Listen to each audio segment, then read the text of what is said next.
আমি হারাইয়াছি মাকে, আর কি দেখা পাবো রে আমি তাকে। কথা বলেন, বলবো কিনা? আমি হারাইয়াছি মাকে, আর কি দেখা পাবো রে আমি তাকে। ওরে মায়ের মতো এত আপন নাই রে কেউ আর ভবে। আমি হারাইয়াছি মাকে, আর কি দেখা পাবো রে আমি তাকে। জননী এত আপন আমাকে করিল লালন।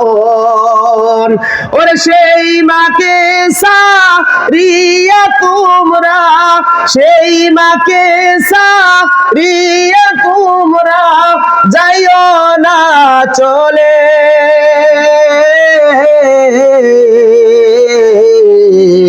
আমি হারাইয়াছি মাকে, আর কি দেখা পাবো রে আমি তাকে। আমার ভাইরা কথা বলেন ঠিক দেওয়া হয়তো ওই সন্তানকে যদি আমার ভাইরা ইলম শিক্ষা দেওয়া হয়তো, তাহলে বলুন তো কোনদিন ওই বাবাকে কি বৃদ্ধাশ্রমের মধ্যে যাওয়া লাগতো নাকি? কিন্তু লক্ষ কোটি কোটি টাকার মালিক থাকা সত্ত্বেও আজকে সন্তান থেকে অনেক দূরে, নাতি নাতনি থেকে অনেক দূরে, বৃদ্ধাশ্রমের মধ্যে একা একাই তার জিন্দেগি কেটে যায়। ও পর্দার আড়ালের মা, ও পর্দার আড়ালের বোন, ভালো করে শুনে নাও মা গো। ওই যে তোমার ভিতর থেকে কিন্তু একজন বড় আলেম বের হবে, তোমার গর্ভ থেকে কিন্তু বের হবে একজন বড়, আপনার ভাইরা খাজা মঈনুদ্দিন চিশতি আজমিরি রহমতুল্লাহি আলাইহি। তোমার গর্ভ থেকে বের হবে আল্লামা মামুনুল হক, তোমার গর্ভ থেকে বের হবে মুফতি আমির হামজা, তোমার গর্ভ থেকে বের হবে আল্লামা মিজানুর রহমান আজহারি, তোমার গর্ভ থেকে বের হবে বড় বড় আলেম। সুবহানাল্লাহ বলেন। কিন্তু আজকে আমাদের মায়েরা পর্দার মধ্যে না থাকার কারণে, আমার ভাইরা কোরআন হাদিস না পড়ার কারণে আজকে তাদের গর্ভ থেকে ওই সমস্ত আল্লাহ ওয়ালা বের হয় না।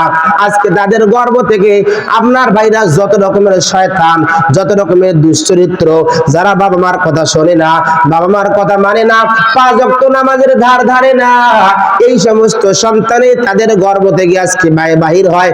আমার ভাইরা কথা বলুন ঠিক না বেঠিক?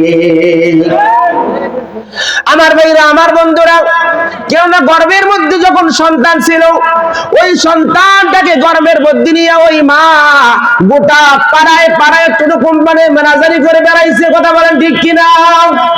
আবার মার্কেটে মার্কেটে ঘুরে বেরিয়েছে।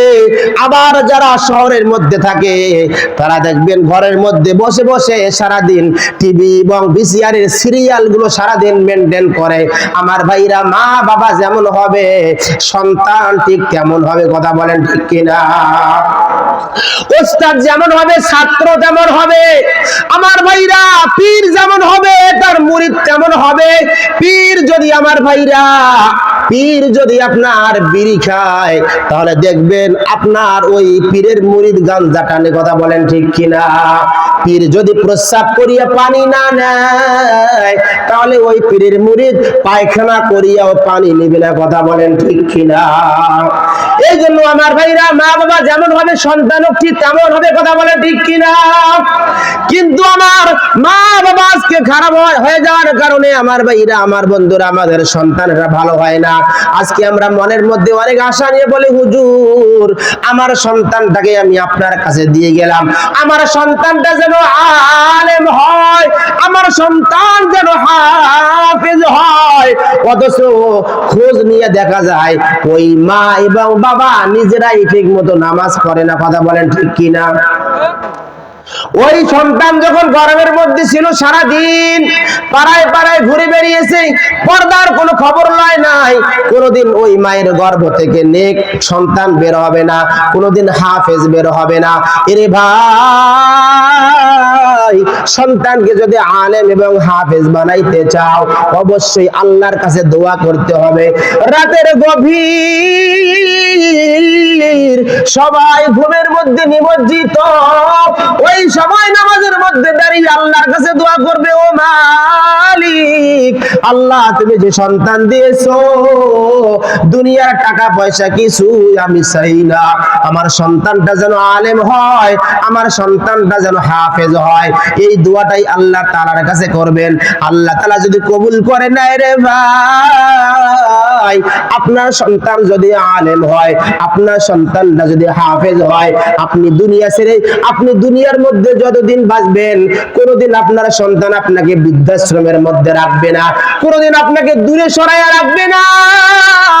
আপনার সন্তান যা খাবে আপনাকেও তাই খাওয়াবে। আমার ভাইরা, সবচেয়ে বড় কথা হলো, আপনি যখন মারা যাবেন, আপনার সন্তান আপনার জানাজার নামাজটা পড়াবে। জানাজার নামাজটা পড়াইয়া আল্লাহ তাআলার কাছে দুগুনা হাত তুলে দিয়ে যখন আল্লাহর কাছে কান্না করে বলবে, ও কাবার মালিক, ও আমার আল্লাহ, আমার বাবা আমার মা অনেক কষ্ট করে আমাকে লালন পালন করে হাফেজ এবং আলেম বানিয়েছে, ও আমার আল্লাহ, আমার সেই বাবা মা আজকে দুনিয়ার মধ্যে বেঁচে নাই। আল্লাহ গো, তোমার কোরআন যদি সত্য হয়, তুমি ওই কোরআনকে আমার সিনার মধ্যে স্থান দিয়েছো, ওই কোরআনের কসম করে বলি গো মাওলা, তুমি আমার বাবা এবং মাকে মাফ করে দাও। আল্লাহু আকবার। আমার ভাইরা বলুন তো, ওই হাফেজ ওই আলেম সন্তান চোখের পানিগুলো ফেলে ফেলে যখন আল্লাহ তাআলার কাছে কান্না করে বলবে, বলেন আল্লাহ তাআলা ওই সন্তানের দোয়া কবুল করবে কি করবে না? শুধু তাই নয়, 5 ওয়াক্ত নামাজের পরেই আল্লাহর কাছে দোয়া করবে, রব্বির হামহুমা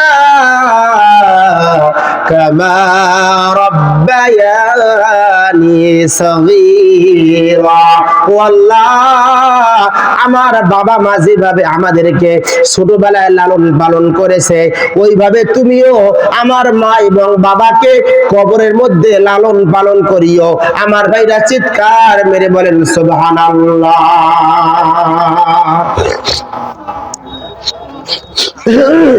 আমার ভাইরা, আমার বাবাজিরা, এই জন্য আমার ভাইরা, একজন সন্তানকে যদি মাদ্রাসার মধ্যে দেন, হাফেজ বানান, আলেম বানান, ওই সন্তান আপনার কোনোদিন নষ্ট হবে না, ওই সন্তান আপনার অবাধ্য হবে না। আমার ভাইরা, এমন একজন সন্তান ছিল, তার নাম হলো আব্দুল খালেক। বলেন কি নাম? আব্দুল খালেক। আমার ভাইরা, আব্দুল খালেকের বাবা দুনিয়ার মধ্যে থেকে বিদায় নিয়ে অন্ধকার কবরে চলে যায়। আমার ভাইরা, একটা মাত্র সন্তান, তার মায়ের বয়স কতই বা হবে? একটা সন্তানের মায়ের বয়স কত হবে? সর্বোচ্চ 17-18 বছর বয়স হতে পারে।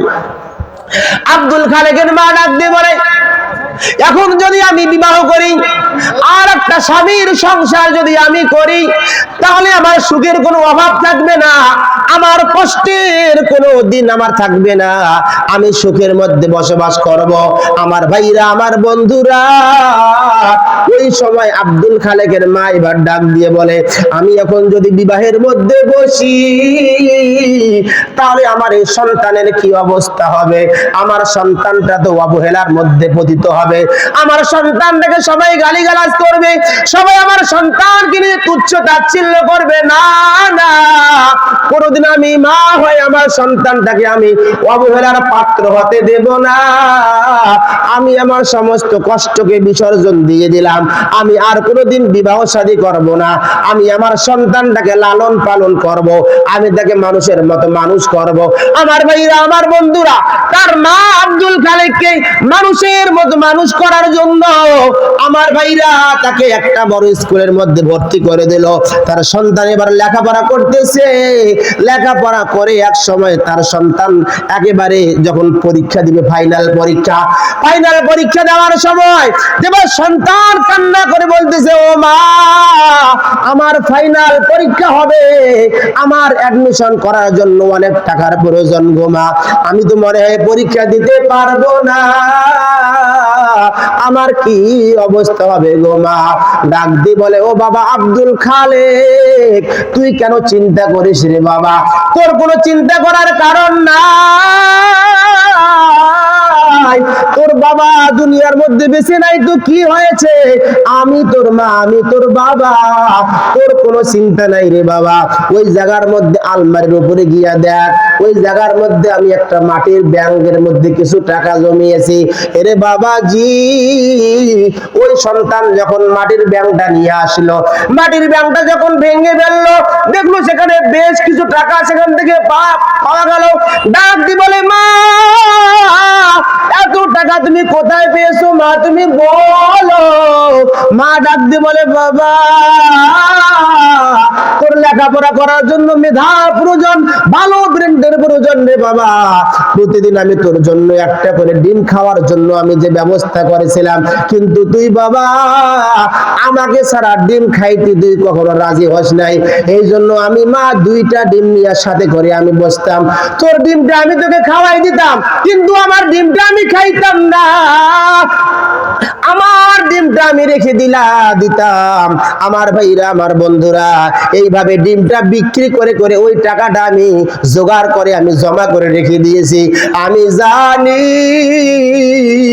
যে তোর ওই টাকাটার প্রয়োজন হবে, এই কারণেই আমি টাকাটা দিয়েছি।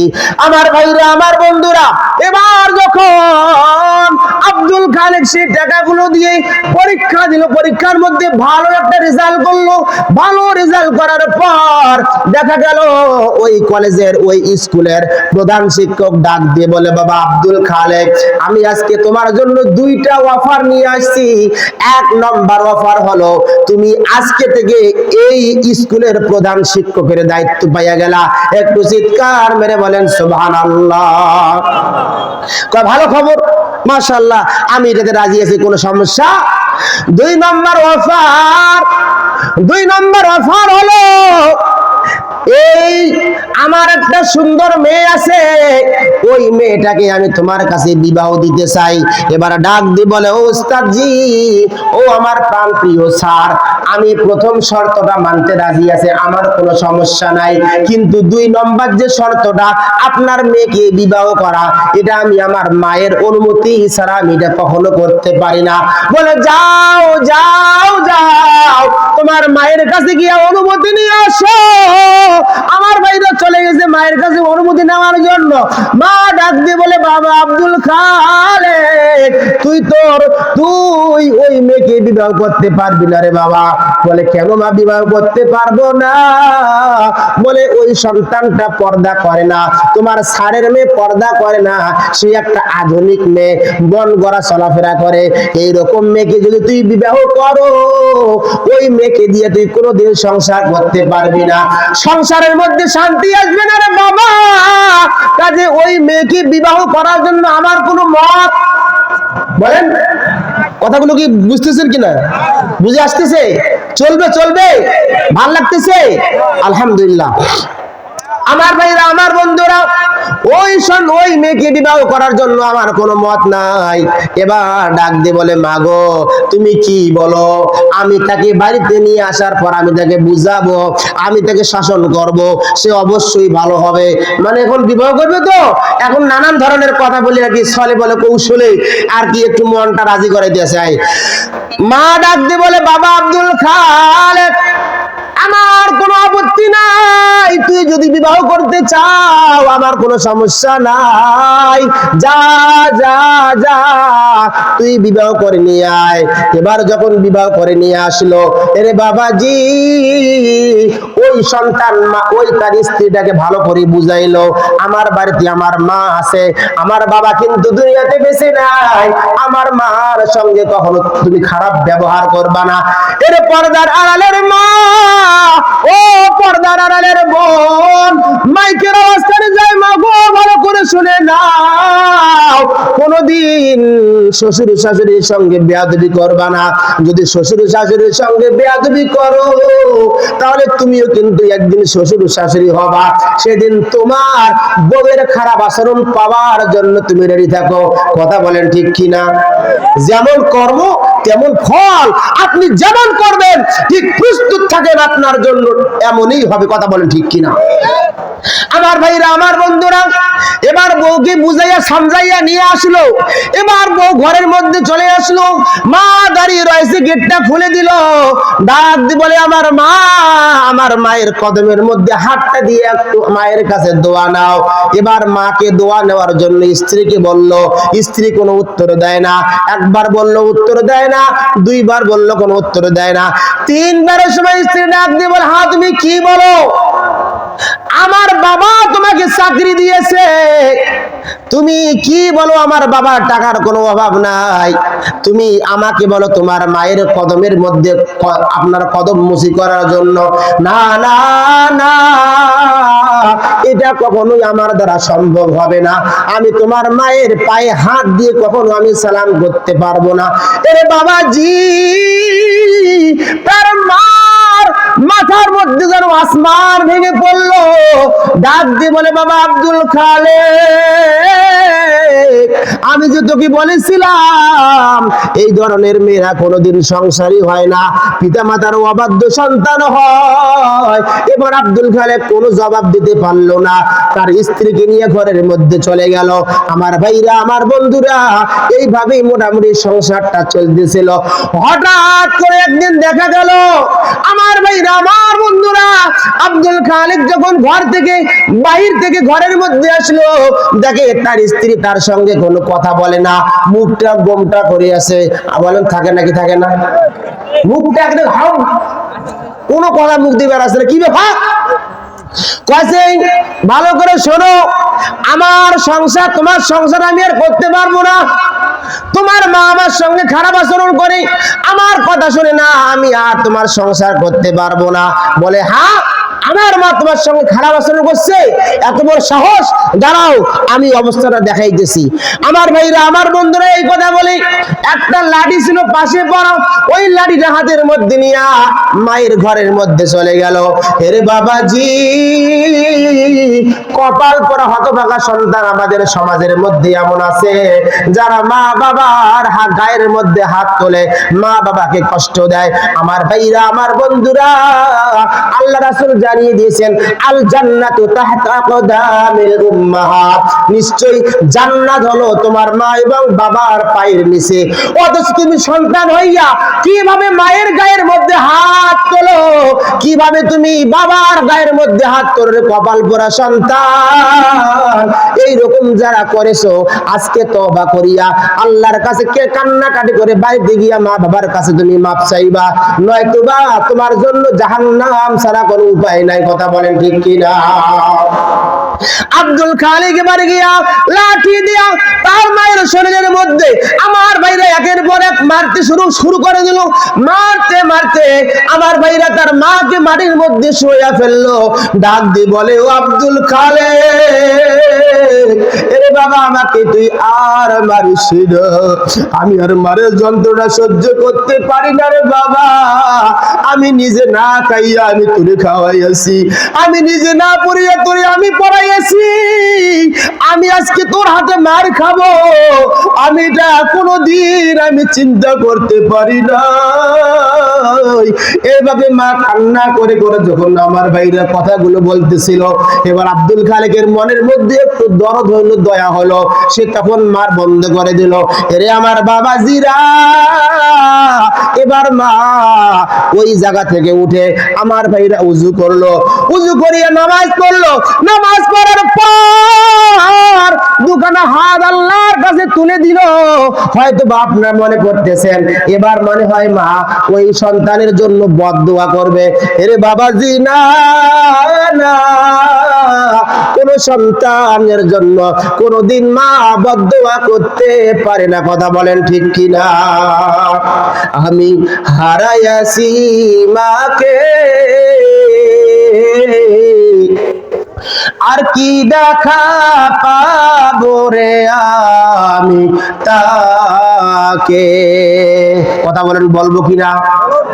আমি হারাইয়াছি মাকে,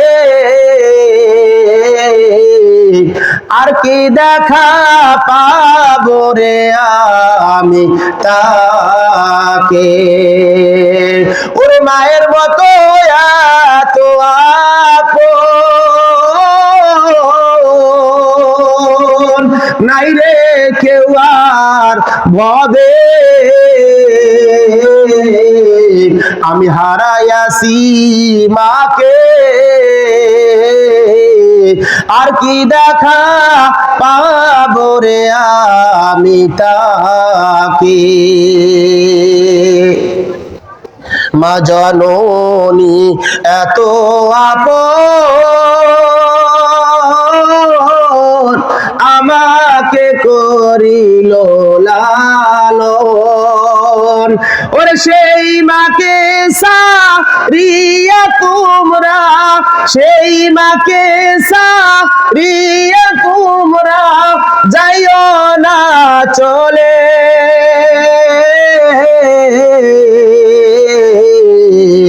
আমি হারাইয়াছি মাকে, আর কি দেখা পাবো রে আমি তাকে। আমার ভাইরা কথা বলেন ঠিক কিনা? যারা মাকে হারিয়েছেন, আমার ভাইরা বাবাকে হারিয়েছেন, বলুন তো আর কোনোদিন মা বাবাকে পাওয়া যাবে কি যাবে না? একজনে বলতেছে, বলে মা মা বললে মা পাওয়া যায়, বাপ বললে বাপ পাওয়া যায়, বউ বললে বউ পাওয়া যায় না। ওয়াজ করতেছে, কাহারে তুই কি কথা গেলা? মা বললে এবং বাবা বললে পাইলি কেমনে, আর বউ বললে পাইলি না কেমনে, একটু বুঝে রাখো। বলে হুজুর, আমার মা যখন মারা গেল, এলাকার বৃদ্ধা মহিলারা এসে কইল, রে বাবা কান্দিস না, কান্দিস না, তোর মা বললে তো কি হয়েছে, আমরা তো আছি, আমরাই তোর মা। সুবহানাল্লাহ। এরপর কিছুদিন পরে আমার যখন বাবা মারা গেল, এরপর এলাকার বৃদ্ধ পুরুষেরা, বৃদ্ধ মানুষেরা এসে বলল, রে বাবা কান্দিস না, কান্দিস না, তোর বাবা মরলে তো কি হয়েছে, আমরা তো আছি, আমরাই তোর বাবা। সুবহানাল্লাহ। আমার ভাইরা, আমার বন্ধুরা, এরপর যখন কিছুদিন পর বউ মারা গেল, হুজুর আমি তো দেখলাম না, এলাকার কোন মহিলা আইসা কইল, রে বাবা কান্দিস না, তোর বউ মরলে তো কি হয়েছে, আমরা তো আছি। কেউ বলছে? অথচ বউ বললে বউ পাওয়া যায়, মা বললে মা কোনোদিন পাওয়া।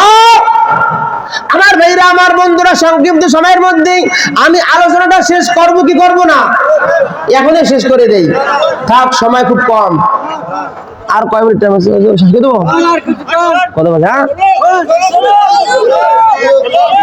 কিন্তু সময় যে নাই, কেমন বলি, আসলে এলাকার বক্তা তো আমার সময় দেয় কম।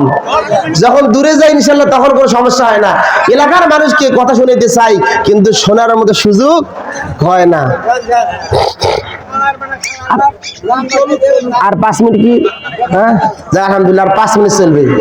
সকলে বলেন আল্লাহু আকবার।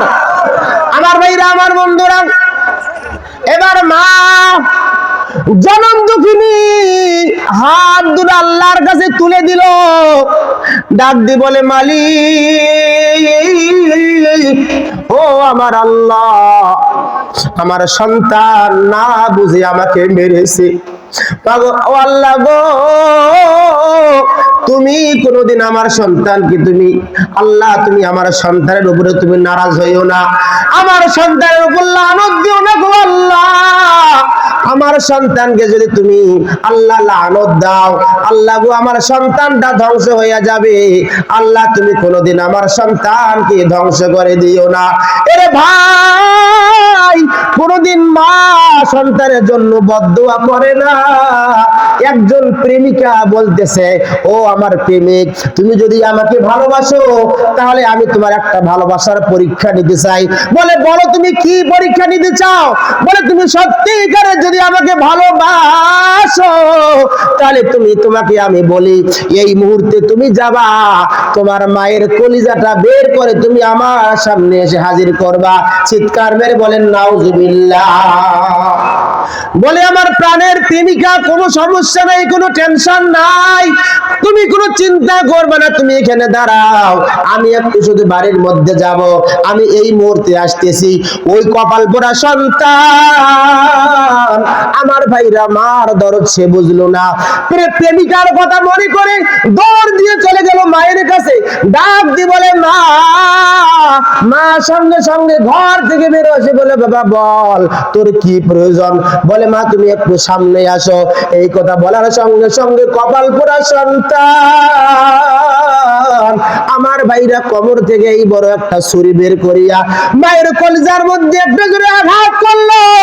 আঘাত করার সঙ্গে সঙ্গে তার সিনাটা দুই ভাগ হয়ে গেল, তার কলিজাটা একটা হাত দিয়া টান দিয়ে ছিঁড়িয়া, টান দিয়ে আমার ছিঁড়ে নিয়া আমার ভাইরা সামনের দিকে দৌড় দিল।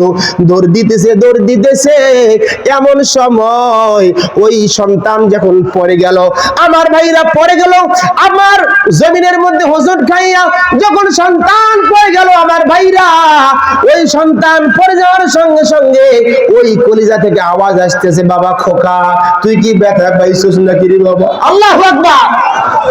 ওই কলিজা থেকে আওয়াজ আসতেছে, বাবা খোকা তুই কি ব্যথা পাইছো? ওই সন্তান এবার চতুর্দিকে ঘুরে দেখে, কে আমার মায়ের মতো করে আওয়াজ করলো? বলে, কেউ নাই, কেউ নাই। ওই কলিজা থেকে আওয়াজ আসতেছে, বাবা ব্যথা পাইছো নাকি? এবার সন্তান বুঝতে পারলো, না না আমি কি করলাম, আমার প্রেমিকার জন্য আমি আমার সন্তান, আমি আমার মাকে আমি ধ্বংস করে ফেললাম। এরে বাবাজি, কখনো স্ত্রীর জন্য, প্রেমিকার জন্য, দুনিয়ার জন্য নিজের জান্নাতকে কখনোই হারাবা না। আমার ভাইরা রাজি আছেন না? আছেন কি আছেন না? লিল্লাহি তাকবীর। আমার ভাইরা, আমার বন্ধুরা, আমার বন্ধুরা, পর্দার আলের মা এবার আব্দুল খালেকের জন্য তার মা দোয়া করে দিল। দোয়া করার পর এবার দেখা গেল ওই সন্তান আমার ভাইরা সব কিছু তার পাশের ঘর থেকে সে শুনতে পাইল। আমার বাবাজিরা, এবার আব্দুল খালেক বলে, হায় হায় আমি কি করলাম, আমার মাকে আমি এত জোরে মারলাম, কিন্তু আমার মা তারপরেও আমার জন্য দোয়া করলো। ওই মা দোয়ার মধ্যে আর একটা কথা বলেছিল, রে বাবা আব্দুল খালেক, আল্লাহ তুমি আমার সন্তান আব্দুল খালেকের জন্য একটা সন্তান দিয়ে দাও। সুবহানাল্লাহ। কেননা সন্তান হলে সে তখন বুঝবে যে মা বাবার অন্তরের মধ্যে কত ব্যথা। কথা বলেন ঠিক কি ঠিক না? আমার ভাই আল্লাহ পাক তার দোয়া কবুল করে নিল, দুনিয়ার মধ্যে একটা সন্তান দিয়ে দিল। সন্তান দুনিয়ার মধ্যে চলে আসলো। আস্তে আস্তে সন্তানটা যখন মোটামুটি একটু বড় হইল, একদিন ওই আব্দুল খালেক বাহির থেকে যখন ঘরের মধ্যে আসলো, দেখে রাত তখন 12টা বাজে। তার স্ত্রী সন্তানটাকে কোলের মধ্যে নিয়ে রাত্রের মধ্যে শুইতে পারে না, শুধু শুধু হাঁটতেছে এবং হাঁটতেছে, হাঁটতেছে এবং হাঁটতেছে। বলে, স্ত্রী গো তুমি কেন ঘুমাও না? স্ত্রী ডাক দিয়ে বলে, প্রাণের স্বামী আমি কিভাবে ঘুমাবো? এই যে সন্তানটা কাসাল করতেছে, কান্না করতেছে, ঘুমাইতে চাচ্ছে না, আমি কিভাবে ঘুমাবো? এবার আব্দুল খালেক ডাক দিয়ে বলে, হায় রে হায়, এই সন্তানের জন্য যদি মা সারাদিন সারা রাত এইভাবে জেগে জেগে থাকতে পারে, তাহলে না জানি আমার মা আমার জন্য কত কষ্ট করেছে। আমি এই সেই মাকে আমি মেরেছি, আমার মাকে আমি কত কষ্ট দিয়েছি। আমার ভাইরা সঙ্গে সঙ্গে আব্দুল খালেক দৌড় দিয়ে চলে গেল, গিয়ে মায়ের পায়ের মধ্যে পড়ে গেল, গো মা আমি ভুল করেছি, অন্যায় করেছি, তোমাকে আমি মেরেছি, তোমাকে কষ্ট দিয়েছি গো মা, তুমি আমাকে মাফ করে দাও গো মা, তুমি আমাকে ক্ষমা করে দাও। তুমি যদি আমাকে মাফ না করো তাহলে আমার জাহান্নাম ছাড়া কোনো উপায় নাই। একটু চিৎকার মেরে বলেন সুবহানাল্লাহ। ওরে মায়ের কান্দন যাবদ জীবন, ওরে 2-4 মাস বোনের কান্দন রে, ওর মা ওর ঘরের পরিবারের কান্দন কয়েকদিন পর থাকে না। গর্ভধারিণী মা জনম দুঃখিনী মা, দুঃখের দরদি আমার জনম দুঃখী মা। 10 মাস 10 দিন মায়ে গর্ভে দিছে ঠাই, রক্ত মাংস খাইয়া মায়ের ভবে আইলাম ভাই। ভূমিষ্ঠ হইয়া যখন উঠছিলাম কান্দিয়া, শান্ত করিল মায়ে বুকের দুধ খাওয়াইয়া। ওরে মায়ের প্রসবের কালে ওরে বুক ভেসে যায় নয়ন জলে রে, ও মা সন্তানের লইয়া কোলে বলে প্রসব বেদনা। দুঃখের দরদি মা জনম দুঃখিনী মা, দুঃখের দরদি আমার জনম দুঃখী মা। কথা বলে ঠিক কি ঠিক না আমার ভাইরা? এই জন্য সন্তানকে যদি প্রকৃতপক্ষে শিক্ষা দিতে পারেন, আল মদিনা নুরানি একাডেমি মাদ্রাসার মধ্যে আপনার সন্তানটাকে যদি আপনি ভর্তি করাইয়া আপনি হাফেজ আলেম বানাতে পারেন, আজকে আমি আপনাদেরকে কথা দিয়ে গেলাম, আপনার সন্তান কোনোদিন আপনার সঙ্গে বেয়াদবি করবে না, আপনাকে মারবে না, আপনাকে দূরে ঠেলে দিবে না, বরং ওই সন্তান সদা সর্বদা তোমার দোয়া নেওয়ার জন্য তোমার খিদমত করবে। আমার ভাইরা কথা বলেন ঠিক কি ঠিক না? আমরা পারবো তো ইনশাআল্লাহ এই মাদ্রাসার মধ্যে একটা সন্তানকে দিয়ে আমরা জান্নাতের ভাগী হতে? কে কে পারবো? দেখুন হাত তুলে আল্লাহ তাআলাকে দেখান। লিল্লাহি তাকবীর। আল কোরআনের আলো, আল হাদিসের আলো, কোরআন হাদিস যেখানে, আলেম ওলামা যেখানে, ওয়াজ গাজা যেখানে। আবার এখানেও আবার ফিরে আসেন নাকি? এখানে থাকা যাক বলবেন নাকি? যাবে নাকি? এখানে থাকা যাবে না আমার ভাইরা, আমার বন্ধুরা। এই জন্য আমরা সদা সর্বদা কোরআন হাদিসের সঙ্গে থাকবো, ওলামা একরামের সঙ্গে থাকবো। ওলামা একরাম যেই সমস্ত কথা বলে আমরা সেই সমস্ত কথাগুলো শুনবো। ওই স্বৈরাচারী ফ্যাসিস্ট হাসিনা এবং ওদের সঙ্গে আমরা নাই। কথা বলেন ঠিক কি ঠিক না? ওই ফ্যাসিস্ট হাসিনা সরকারের আপনার দালাল আমার ভাইরা কাউয়া কাদের, সে বলেছিল যে খেলা হবে। কথা বলেন ঠিক কি ঠিক না? এখন বাংলাদেশের জনতা খেলা খেলার জন্য প্রস্তুত, কিন্তু আজকে সেই কাউয়া কাদের কি আর খুঁজে পাওয়া? কথা বলেন ঠিক কি ঠিক না? খেলা হবে, খেলা হবে, কোথায় কাউয়া খেলবি আয়, খেলতে খেলা জনগণ আছে যে তোর অপেক্ষায়। কথা বলেন ঠিক কি না?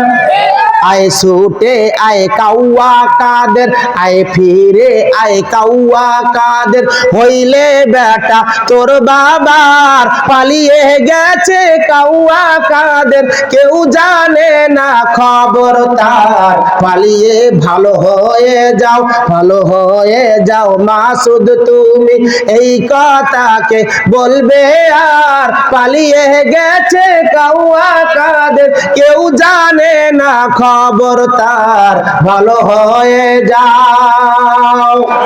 আরে ফকরুল সাহেব আপনার বাসায় কাউয়া কাদের গেছেনি, ঠাকুর গায়ের বাসায় আপনি থাকতে তারে দিচ্ছেননি, তার সাথে যে অনেক হিসাব আছে কোটি জনতার, পালিয়ে গেছে কাউয়া কাদের, কেউ জানে না। বলেন বলেন বলেন, আছে আছে আছে কি নাই? আর খুঁজে পাওয়া যায় না। ওই সমস্ত স্বৈরাচারের সঙ্গে আমাদের কোনো আপোষ নাই। যারা 16টা বছর এই বাংলাদেশের মুসলমানকে জ্বালিয়েছে, আমরা ওদের সঙ্গে নাই। কথা বলে ঠিক ঠিক না? তারা পতন হয়েছে, আমার ভাইরা সামনে যেন আর কোন স্বৈরাচার বাংলা জমিনে আসতে না পারে, আমাদেরকে সজাগ থাকার দরকার আছে না নাই? আল্লাহ পাক রব্বুল আলামিন সকলকে আজকের এই সংক্ষিপ্ত আলোচনার উপরে আমল করার তৌফিক দান করুক। সকলে বলেন আল্লাহুম্মা আমিন। ওয়া মা আলাইনা ইল্লাল বালাগ। আসসালামু আলাইকুম ওয়া রাহমাতুল্লাহ।